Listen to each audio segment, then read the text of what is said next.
Hello, and welcome to another English live stream. Lynn, can you hear me okay? I'm not sure if I'm I muted or unmuted. I can hear you. I can hear you. You can hear You're me. sounding. You are Fantastic. sounding a little bit raspy though, but I think it's because you've got a cold, isn't it? I'm sounding like a small donkey, No, a little horse. a little. Okay, that was a A joke. little horse. Oh, the first joke of the day. And we're off. And we're off. If this is your first time watching this live stream, you're very, very welcome. My name's Craig from mansioningles.com, where you can study English for free if you are a Spanish speaker. Lots of Spanish support on that website. And if you want to listen to a podcast to improve your English, why not try listening to Aprender Inglés with Reza and Craig? It's for speakers of any language. But my co-host and I have been living in Spain for many years. And you can find that on the website at inglespodcast.com or wherever you listen to your podcasts. And I have one more website to share. This always makes Lynn laugh that I have so many websites. So many websites. You'll be Google next, won't you? Yes, that's going to happen. Yeah, that's going to happen, I'm sure. Over at englishcraig.com, and I'm Craig. You can join my conversation groups, and they'll be starting new groups at the end of this month, at the end of April. So if you'd like to improve your spoken English, your fluency, your self-confidence when you're communicating, then have a look at the website and we can get on a free Zoom call and I'll be able to give you all the details about that. And just sitting over there, very close to me here in Valencia, but not physically next to me on the other side of the city. It's my good friend, Lynn. Yeah. Hi, Lynn. Thank you. Hello, Craig, and hello, everybody. So if you haven't watched before, my name is Lynn. I only have one website. And for that, I hope you remember the name. It's putitlikethis.com. And I'm an online teacher too. And I kind of specialize in creating tailor-made courses for people. So if you have a specific objective in English, could be an exam, could be making a presentation, could be preparing to go on holiday. If you have a specific aim, then you let me know your aim, and then I'll try to design a course that fulfills your objectives. So if you go to my website, putitlikethis.com, that's where you can get in touch with me. And you can also find out a lot more about the types of courses that I can offer. Okay? There you go, putitlikethis.com. So if this is your first time watching and you've just joined us, say hi. Please tell us your name and where you are watching from. And we'll say hi to you in a few minutes. But first, we'll tell you what we're going to speak about today. So yeah, well, what do we have today? Well, I think 4 weeks ago, we started a series where we said we were going to cover the 5 senses. So sight, sound, hearing, touch, smell, and what's the 5th one? Taste. Taste, that's right. We haven't done that one yet. Last time we did sound, and today we wanted to do the sense of sight. And we've called today's episode Out of Sight because we thought, does anybody know what out of sight means? It's a very common phrase in English, out of sight. And I don't know if anybody knows or if anybody's there yet. I can see that Javi's joined us. Hi, Javi. Good to see you again. Do you know what out of sight means? Sometimes it's written differently, isn't it, Craig? Sometimes it says out of sight. Outer. Outer. That's double like American. T-A. O-U-T-T-A and then sight, and it's all written together. Out of sight. The Americans say that a lot. Mm-hmm. Well, I think they used to, but it was kind of like slang from the 1960s, flower power time, wasn't it? Like, hey, that's out of sight, man. Man, that's unbelievable. That's fantastic. That's out of sight. That's a very good American accent you've done there, Craig. Well done. I've been practicing. I don't think they use it so much these days, but you might hear it, as something that's really, really good. It's out of sight. Yeah, so it can mean like fantastic, yeah. Javi's come up with one. He says out of sight means when it's far from view, far from view, Javi. And that's true. It can be, so maybe it's not in your vision, And also, or it could be hidden, for example. Exactly. That's another meaning of it. And then there is a final one, which is an expression. It's only half of the expression. Out of sight, out of mind. I don't know if anybody's ever heard that one. Out of sight, out of mind. And that means that when you don't see it, it's very forgettable. So that often we talk about that with people, don't we? So when somebody maybe goes away and everybody forgets them, then they're like out of sight, out of mind. It's just that you don't remember them anymore. You just completely forget about it. But we also use it for work as well. No, people might say to you on holiday, "Oh, have you been getting a lot of work calls?" And they might say, "No, out of sight, out of mind. I'm not thinking about work at all." And there's kind of an opposite idiom that you can use, which really means completely the opposite, which is absence makes the heart grow fonder. If you don't see someone that you care about, then you can say, yeah, I don't see that person. That makes them stronger. The emotional connection makes it stronger. Absence makes the heart grow fonder. But that doesn't mean the same as out of sight, out of mind. No, it kind of means it's the opposite. Though. Yeah, you it's want to forget them. The opposite. Yeah. That's right. I see. I understand. Yeah. So it's the opposite. Right. Okay.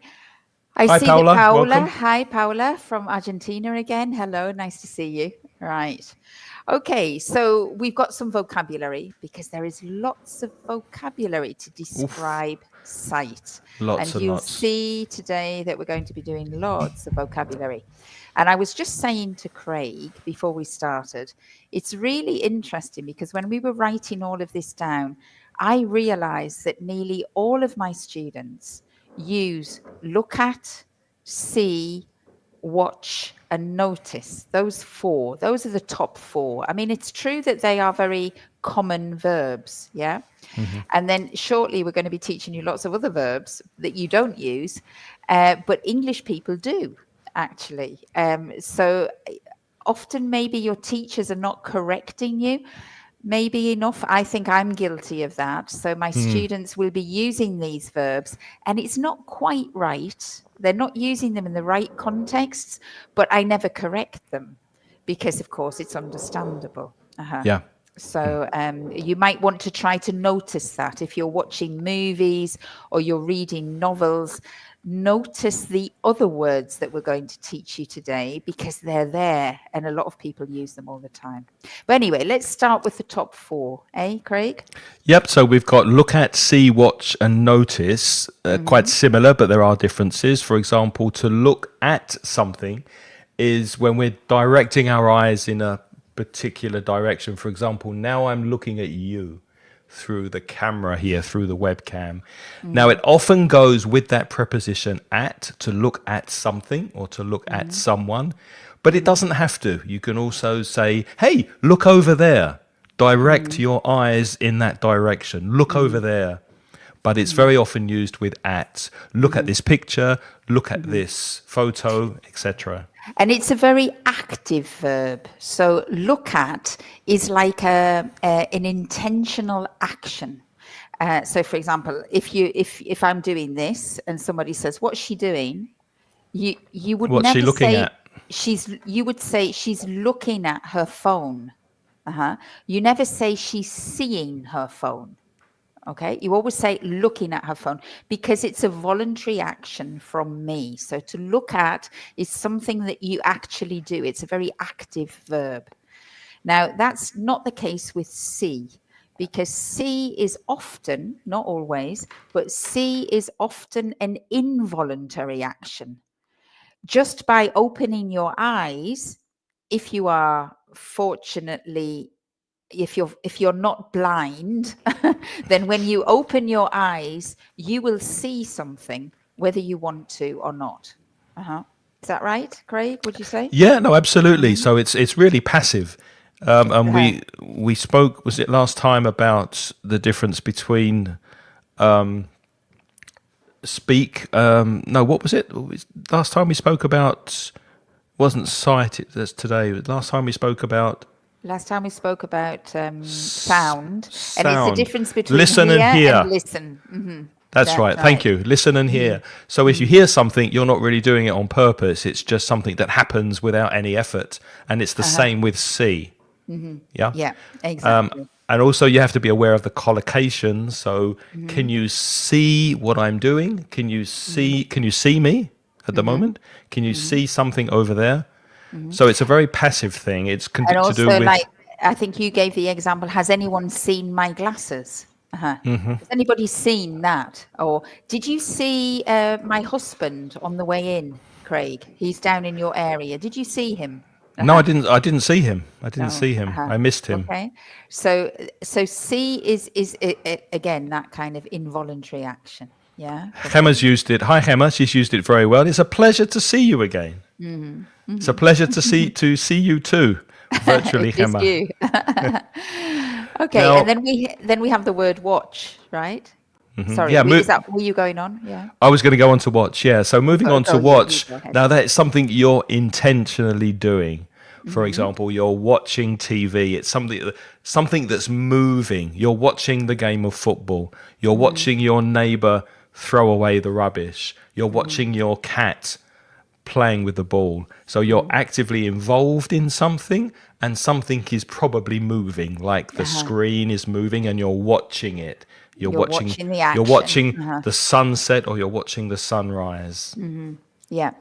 You're watching this video now, or this live stream. You're watching us because we are talking, we're moving, we're doing things. But we wouldn't say watching a phone, would we? We No, would say looking at the looking phone. at, because Even the if you're phone's not watching a moving. video. Well, But the you would phone's say- not moving, but but you'd say neither is you're- the television. But you'd say you're watching a video on the phone. Yes. So you it's would the say, "I'm video watching that's a video moving." on the phone. That's right. But we do say I'm watching television. That's true. And the television doesn't move. But it's because television is more in the sense That's of true, the yeah. programming, maybe. I'm watching a film on TV. Yeah. Yeah, that's interesting. I never Yes. thought of that before. But we do say to watch TV. But I think because there's nothing else interesting. A TV is yeah. Yeah. So moving on to It's a bit hard, notice. that. Let's move on. Notice. Moving on to notice. Notice is one of my favorite words, because I'm always saying to my students, you have to notice things in English. You have to, when you're reading, when you're listening, notice the grammar, notice the collocations, notice the expressions, notice the way native English people speak, notice the way they use their voice. So to notice is to become aware of something, to become conscious of something, and to pay attention to it. So that's a tip, I think a very important piece of advice for improving your English, is just to notice the way native speakers use the language. And it's interesting, the verb notice, because it is a very wide verb. So it is primarily to do with the sense of sight, but we also use it with the other senses too. So can you notice I've got a bump on my hand? Can you notice that? So like if we use it for touch, it's like to become aware of a change, or you can notice a smell. You can notice a sound as well. So notice is quite an interesting verb because it kind of goes over all of the senses, I think. And also when you taste, you say, can you notice there's a flavor of chocolate in that? Can you notice that? Do you notice that?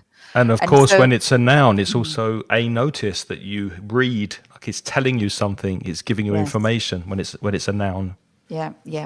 But it is, in a lot of cases, it's used with sight to become aware, but you're not actively searching for it as such. Okay, right. I see that Hemma's joined us. Hi, Hemma. Nice to see you again.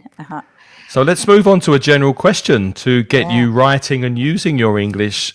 If you had to describe the color blue to a person who's been blind since birth, how would you do it?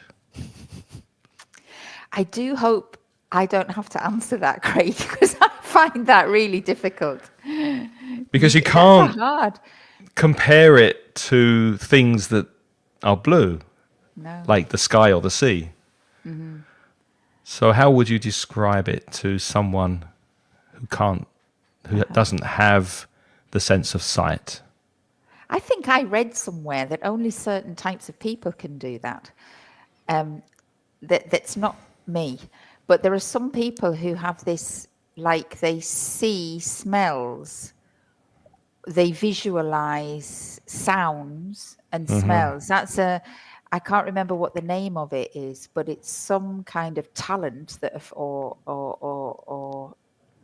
skill that very few people have, but they actually see sound, or they in their mind's eye, it's visual.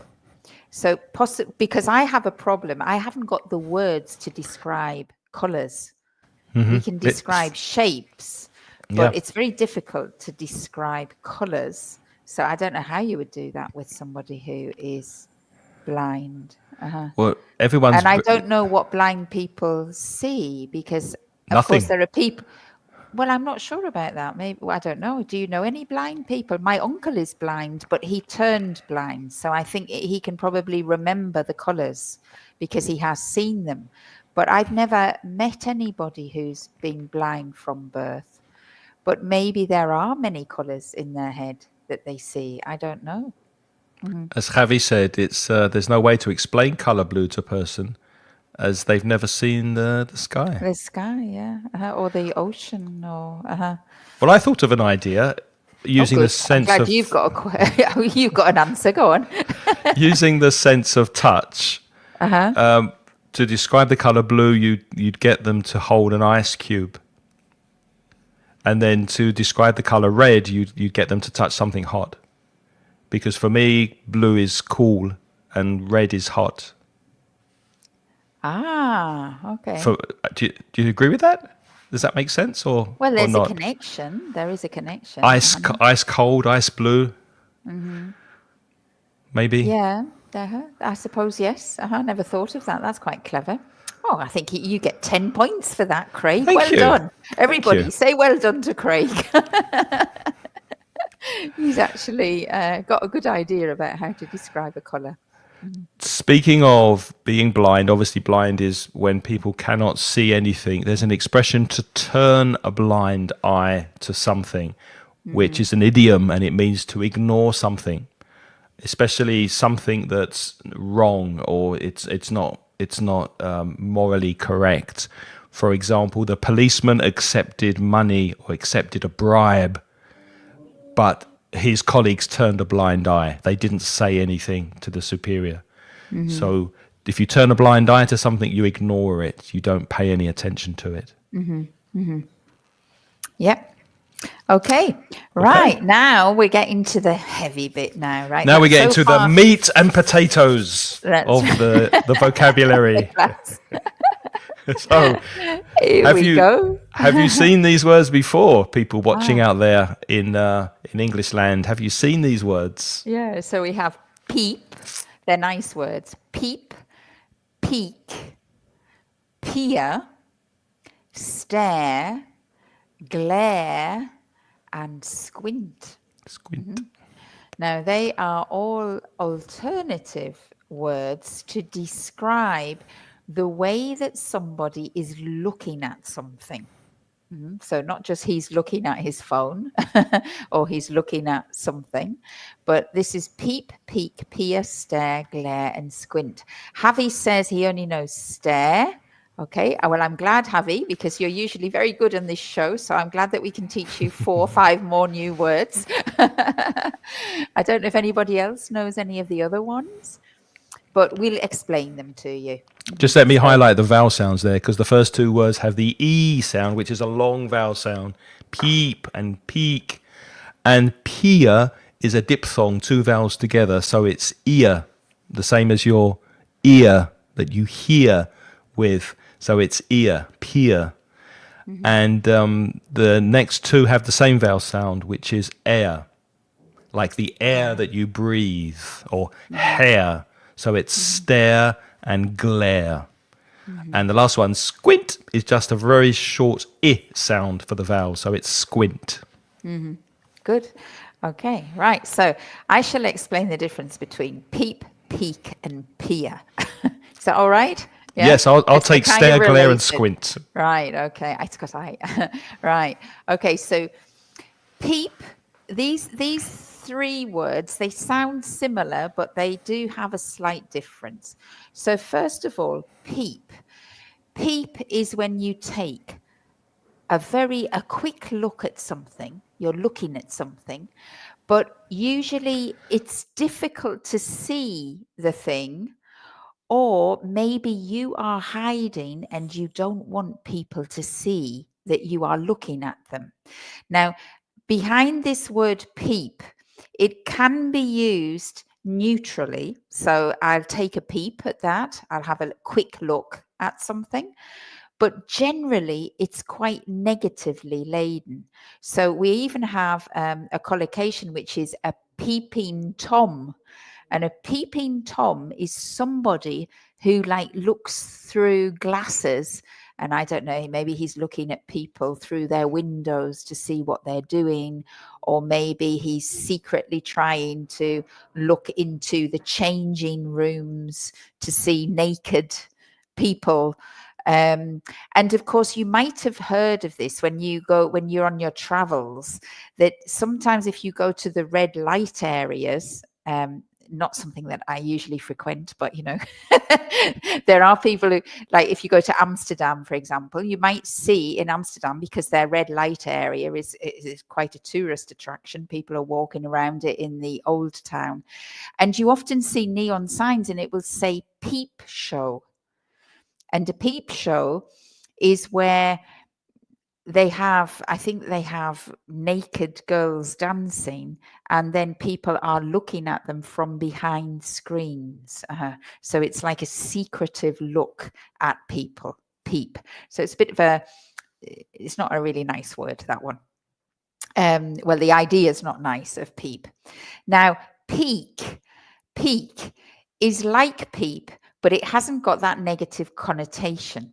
Now, there's actually a little game that I used to play with my kids, and it's peekaboo, peekaboo. Ooh, and you do this with babies, when you hide behind something, and then you look at them, and the babies laugh, and that is called peekaboo, peekaboo.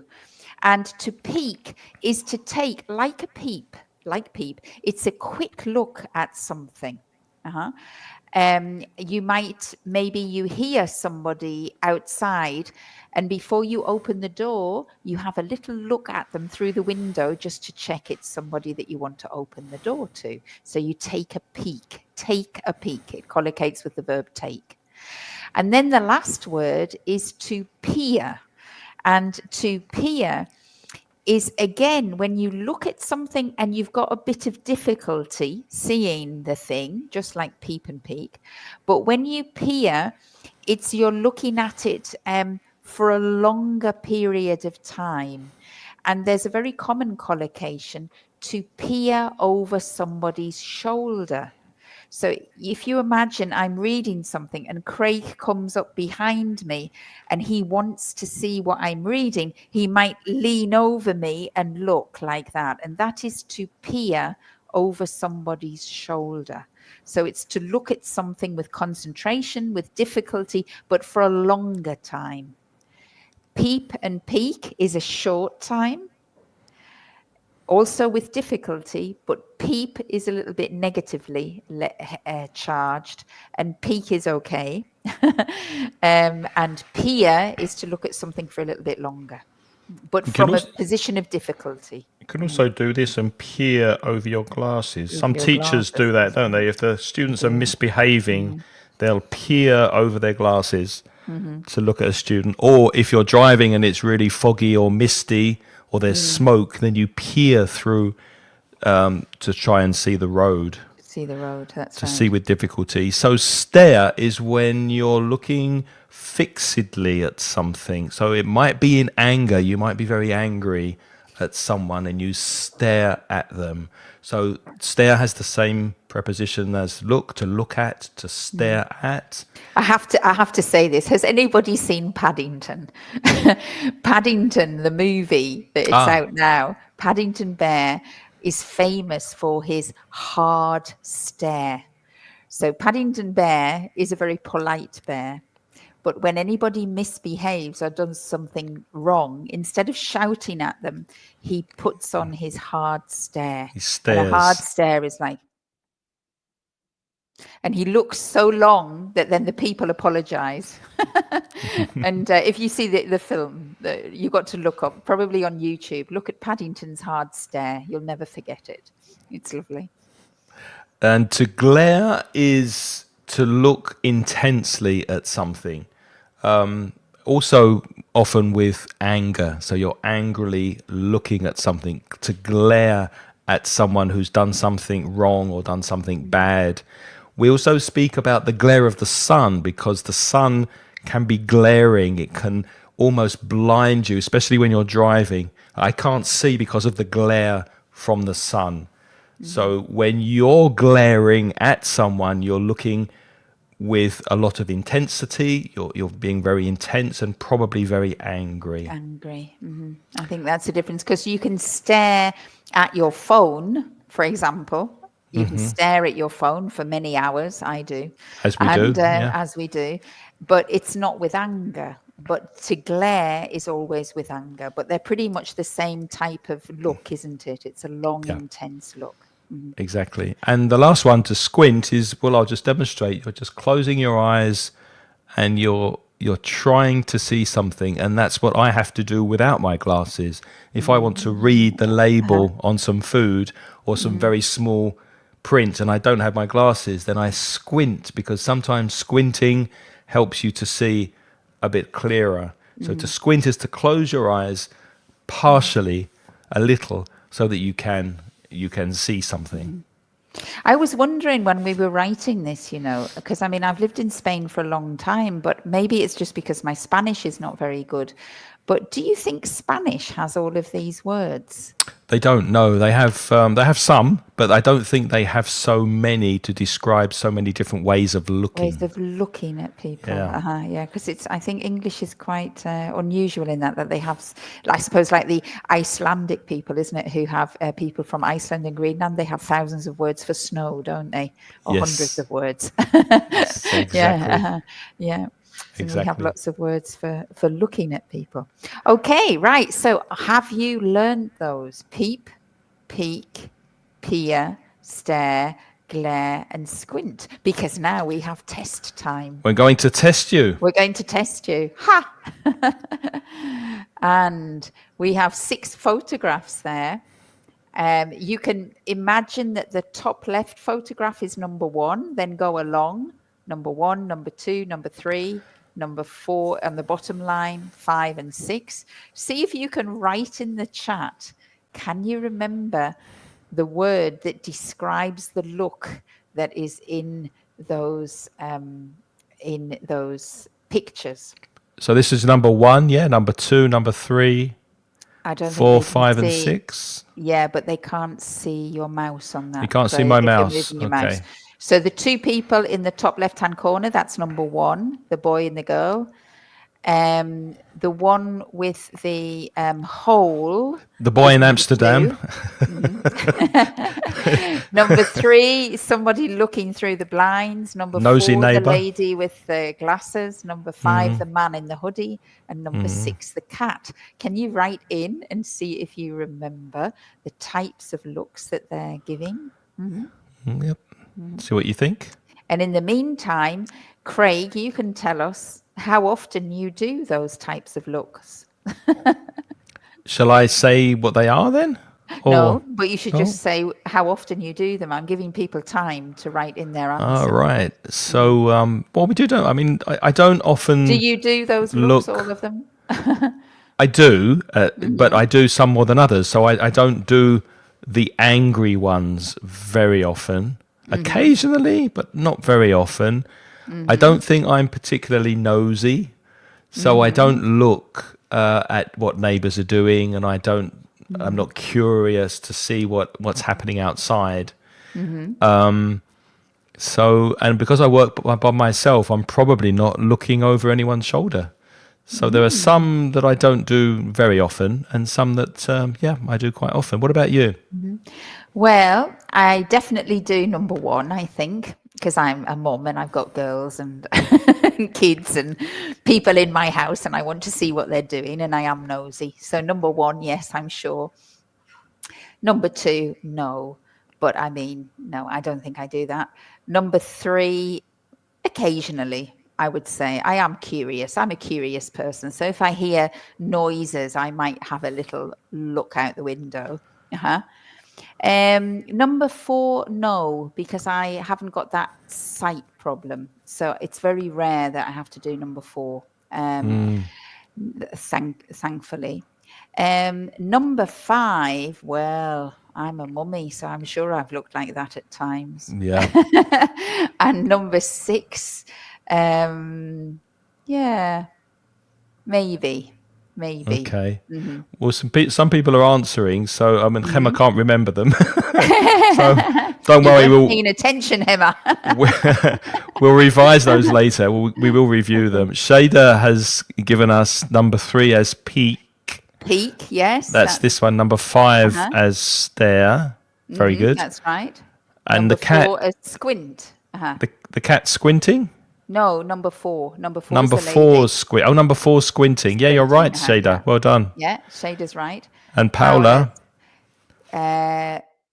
Peer, peep. All right, hang on a second. Peer, you haven't put the numbers, but you've got 1, 2, 3, 4, 5, 6, but you've got number 1 and number 2 the same. Number 1 is correct, peer. So the boy is peering over her shoulder. And then I don't know, you've got a kind of bit mixed up there, I think, Paula, because number 2 you've put as the same one. Number 2 is actually peep, because that's the one that's a bit sort of shady when people do that. Number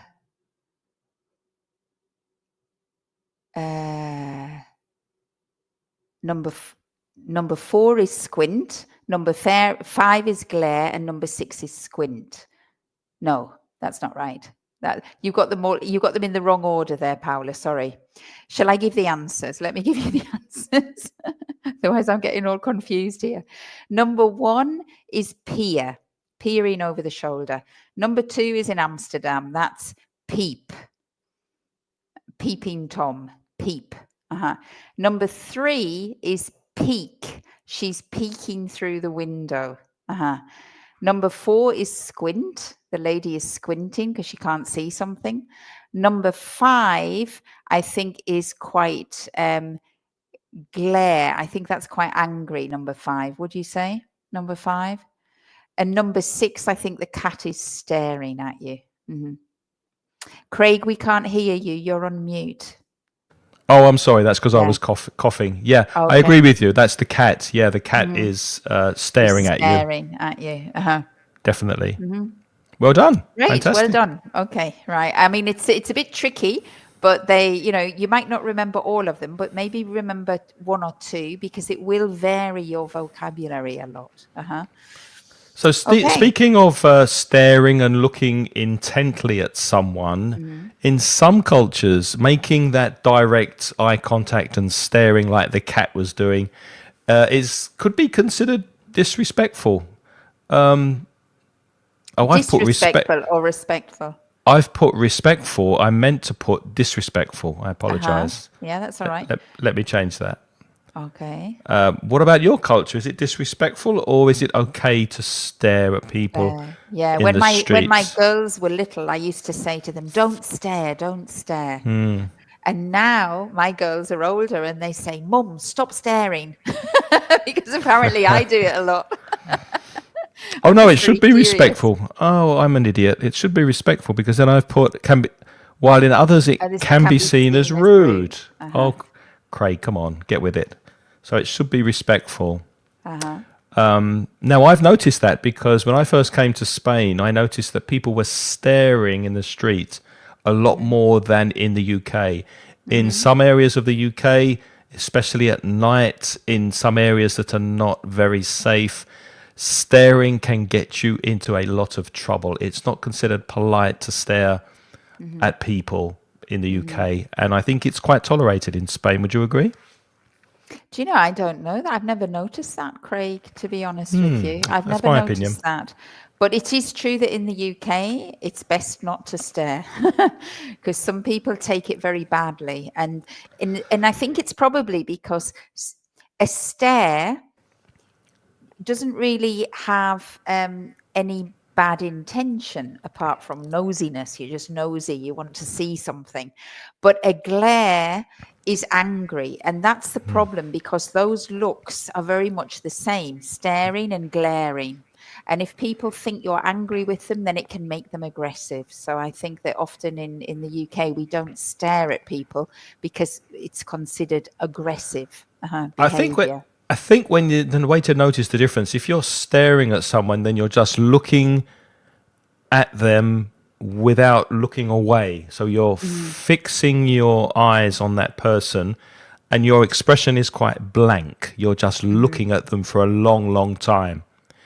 But if you furrow your forehead here and your eyebrows go like this so that you look angry and you stare, that's a glare. Because you can see the anger on the person's face. You can see that their eyes are going narrow, that their forehead here has got lines in it. That's a glare. Yeah, possibly. Anyway, Unless you have cosmetic surgery, of course. unless you have Botox, Botox, and then you're staring all the time. Well, you can catch someone's eye, but they're not throwing the eye at you. If you catch someone's eye, you only attract their attention. Imagine you're in a very crowded bar and you want a beer and you can't get served. There are so many people. You need to, hey, over here. You need to catch the waiter's eye or catch the bar person's eye. So make sure that they're looking at you and you catch their attention to catch their eye. Okay. All right. We have a few more verbs as well. So We do. Here they are. Right. Let's have a glimpse at these. Yeah. Wink, blink, gaze, glance, and glimpse. I can't do the first three because the first one I am anatomically impossible for me. It's anatomically impossible. Really? For me to You do the can't first wink? one. I can't do it. No. I'm sorry. I never could.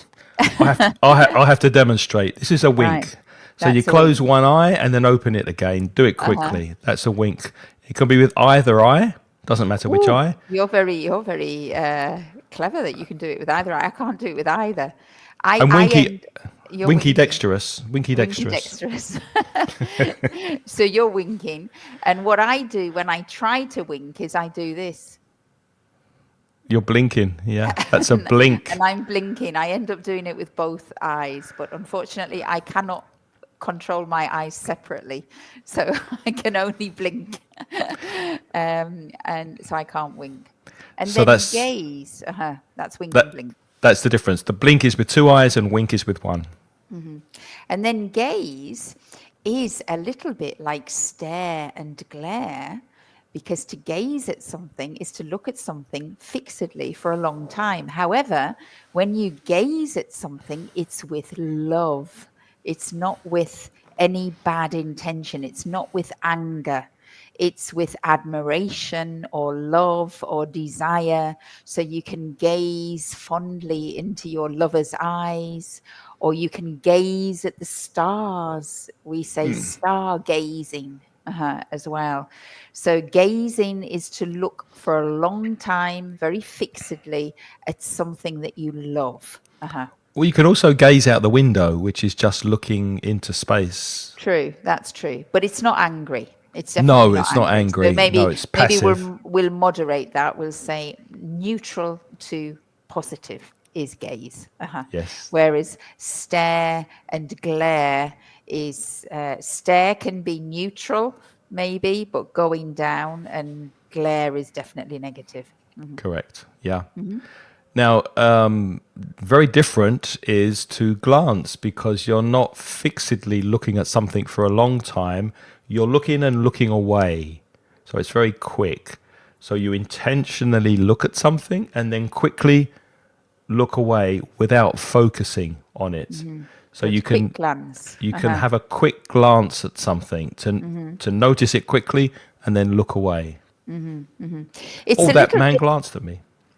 yeah, it's a little bit similar to peak, but I think with peak you have more attention behind it when you peak at something, yeah, where because it's something quite quickly. But a glance, a peek, you want the information, yeah? You're trying to understand detail, where a glance is not very detailed, is it? No. It's a momentary motion. And then glimpse. Well, finally, glimpse. If you catch a glimpse, that's a very common collocation. If you catch a glimpse at something, then you see it very briefly. For example, if there's a lady sitting down with a very short skirt and she stands up, maybe I catch a glimpse of her stockings, for example. So you see something that you're maybe not supposed to see Unintentional. Yeah, unintentionally, but it's for a unintentional. very, very short time to catch a glimpse of something. Something. Glance and glimpse are very similar. They both begin with GL, and they're also very similar because it's a very brief vision of something. But with glance, I think glance is intentionally, you intentionally take a glance, but glimpse is unintentionally.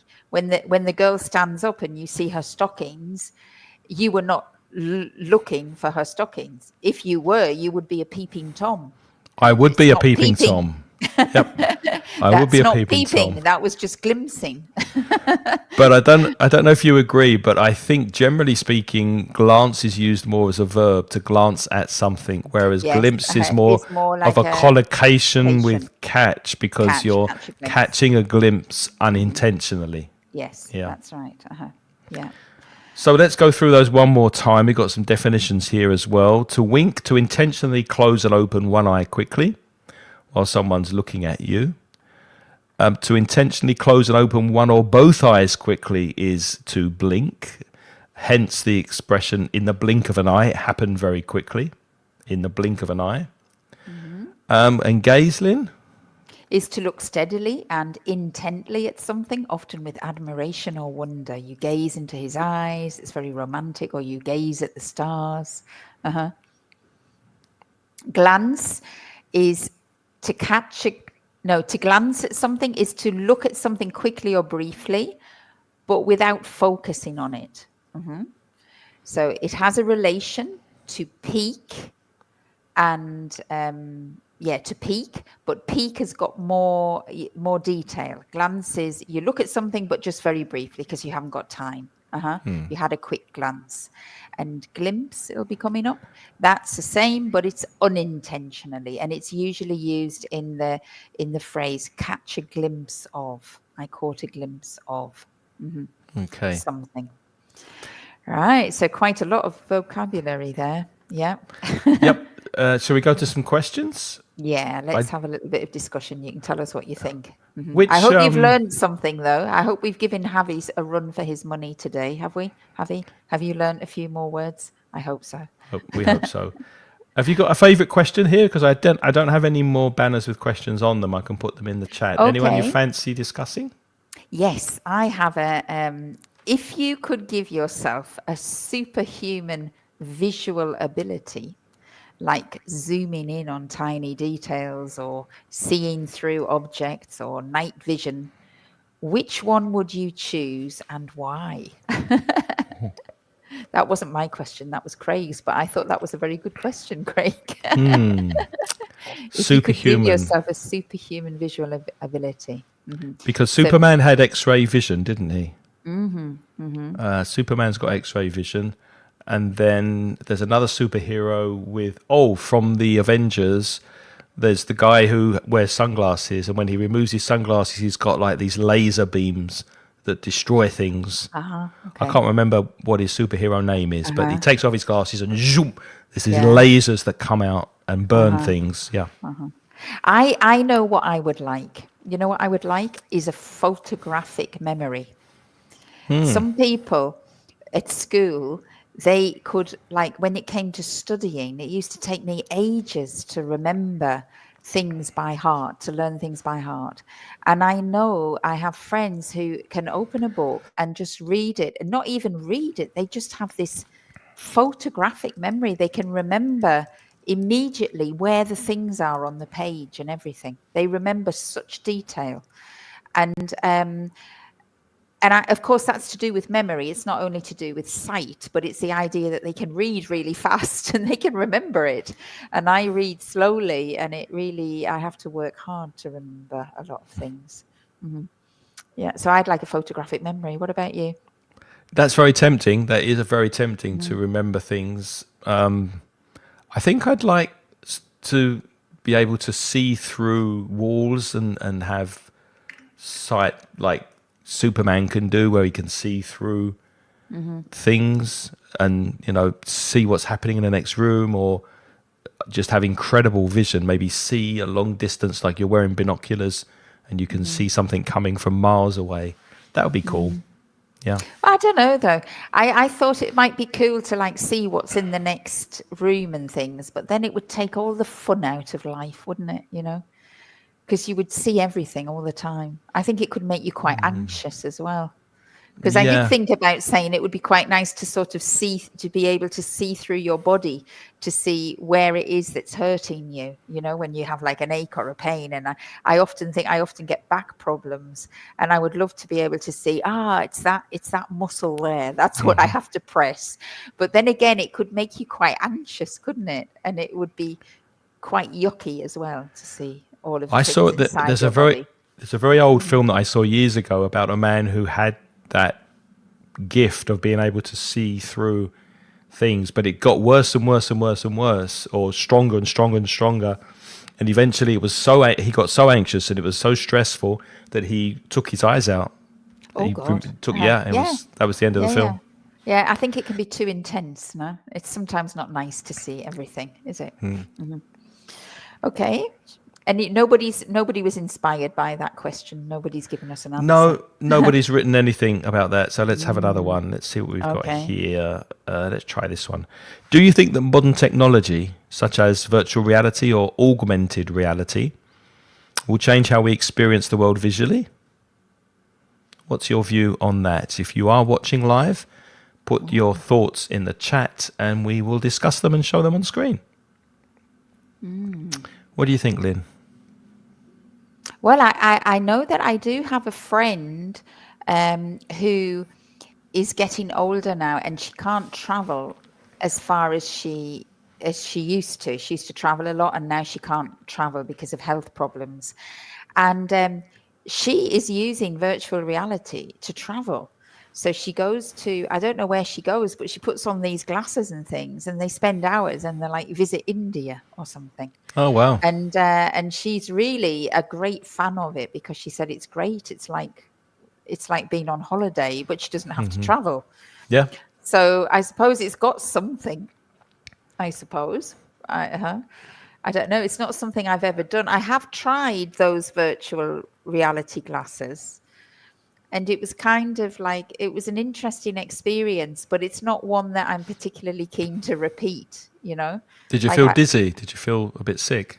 No, I just thought, it's like, yeah, it's interesting. But it's like, for me, it's not real. I'm not very good at getting into virtual reality. I think, I don't know why, actually.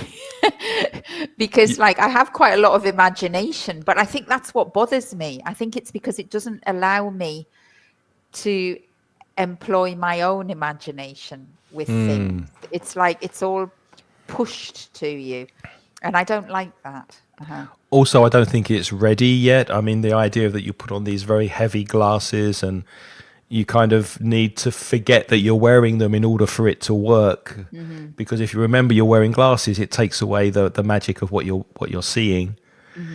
So I think it will be very interesting maybe in 10 years' time, 10 years' time. But I don't think it's ready yet. I don't think we're there yet. I think that we have a problem as well now, because I notice this in education, is that education is becoming very, very visual. So it's every time a teacher stands up now, there's always like a PowerPoint presentation or a Canva presentation.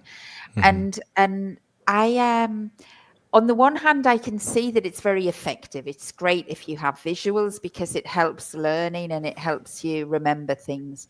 But I also have this, I'm getting a bit tired of it. It's like that you're constantly living your life watching things, maybe because of course we are staring at our phones a lot now. There's a lot of videos.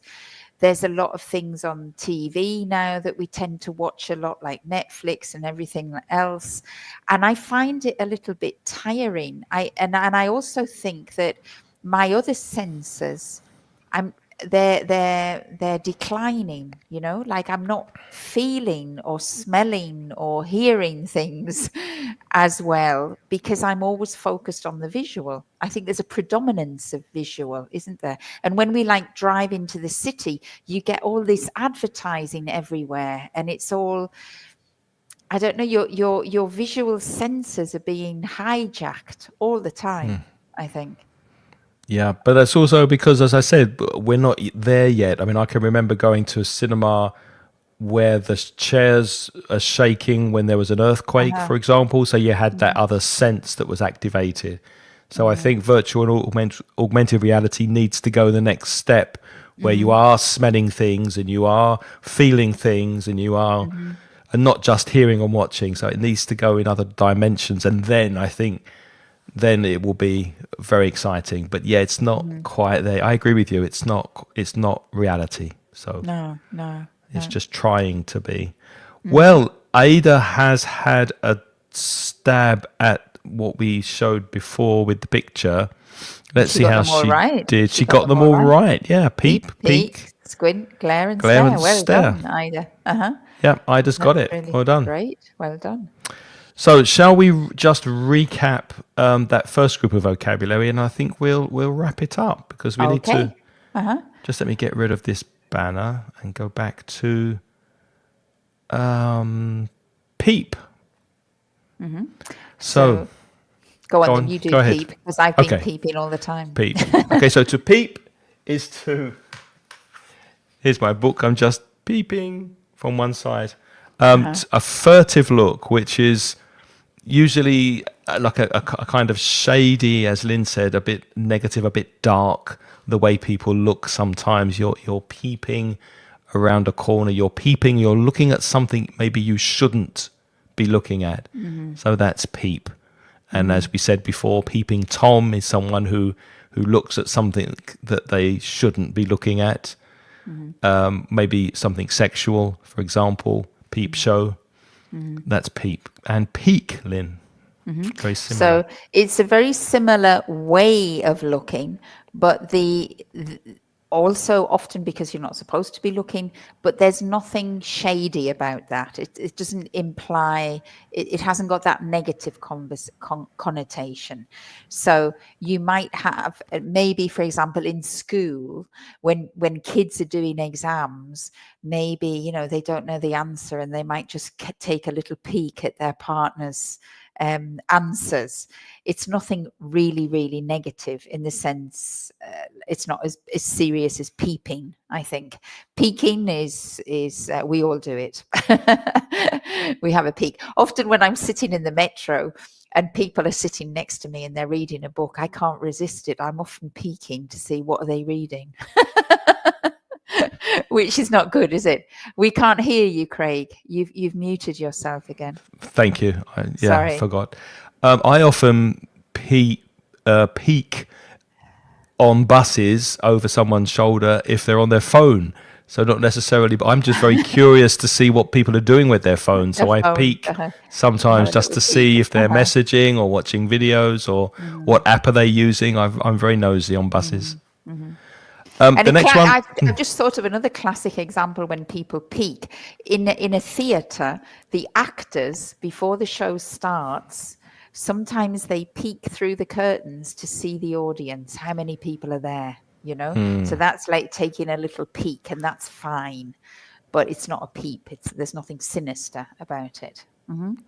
The next word we had was to peer, which is looking at something with a degree of concentration. For example, you're driving, it's very foggy, or it's very misty in the morning and you can't really see the road, so you're peering through the windscreen of the car so that you don't have an accident, or you can peer over the top of your glasses just to look with concentration or difficulty. It's a bit of a longer action. Peer is a longer action than peek or peep.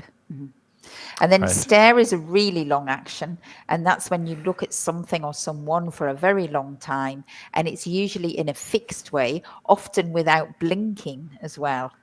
Did you ever play at school, Craig? Did you ever have stare out competitions? Yeah, if you had to stare without laughing, and if you laughed... No, without blinking. Without blinking. I remember with like people, like I would be going like this and then they would be staring, and the first person to blink lost. And your eyes start watering. Yeah. And they were like stare out competitions we used to have at school. And then one step further, glaring is to stare, but with maybe anger or a disapproving expression. So you disapprove, you don't like what somebody's done, and you glare at them. It's very common for parents to glare at their naughty children if they do something bad. So to look at someone with anger. Or if Craig is looking at your phone on the metro over your shoulder, you might turn around and give him a glare. That's happened before. Yeah, that's happened before. Yeah. Yeah. But, it's a public place. If you don't want me to look, put your phone away. So. Okay. These ones we can just show you. Squint is to look with your eyes partially closed because you can't see something. Squinting, like that. That was it. That was the last one in that group. Oh, okay. That's it. And we revised wink, blink, gaze, glance, and glimpse. Blink, gaze, glance, and glimpse. Okay. Yeah. All right. So, let's see if there are any other comments. Oh, Ada's given her opinion on virtual reality in the education system. Yes, also medically, Ada, I think, where student doctors and surgeons can practice operations before actually doing it on a human. Could be very useful for that. People with phobias perhaps could be helped by therapists and psychiatrists to overcome their phobias using. So there are many applications, I think, that we haven't yet explored, but I think they need to get a little bit better first. Yeah. Anyway, thank you very much for your company if you have been watching live. If you're watching the replay, hello. We hope that you've enjoyed this and got some good vocabulary and learned some new words. And we'll be back probably in, I think, 3 weeks now, isn't it? In Lynn? 3 weeks, because we have Easter. So Easter break. We'll be back on the 24th, I think. Of April, yes. On the 24th. And we will be back at the normal time. Today was an exception that we started earlier. Is that right, Craig? We'll be back at 8:45 on the 24th? I'm guessing, yeah. But as usual, look at the normal channels. We're on Twitter, we're on Facebook. And if you're a Patreon member and you're watching, then I'll send out Patreon messages as usual. And if you're on the private Facebook group, you'll get messages there too. So there's lots of ways that you can see the next date and time. Just keep an eye out. Keep a glimpse. Keep your eye on the ball. Keep your eye on the ball. And you'll find out when the next one is. Yeah. Okay, so I'll just tell you just at the end then, my name is, if you didn't know from the very beginning, my name is Lynn. I'm an online teacher. I make tailor-made courses. If you're interested in online classes, you can go to my website, putitlikethis.com. You can find out more about what I do, and you can also get in touch with me over that. Okay? And my name's Craig, and I have conversation classes. You can find more information on the website, englishcraig.com. I'm happy to jump on a short Zoom call with you, and we can speak about your needs in English and if I can help you with conversation and fluency. And if you want to improve your listening skills, why not listen to our podcast at inglespodcast.com or wherever you get your podcasts. And if you're a Spanish speaker, and I know some of you are who are watching this, then mentioningles.com has free and paid resources to help you with your English. So, until next time, have a lovely weekend. We will see you soon, we hope, On the other side. on the other side. Okay. All right. Take care. Bye bye, Take care. everyone. Bye bye. Bye.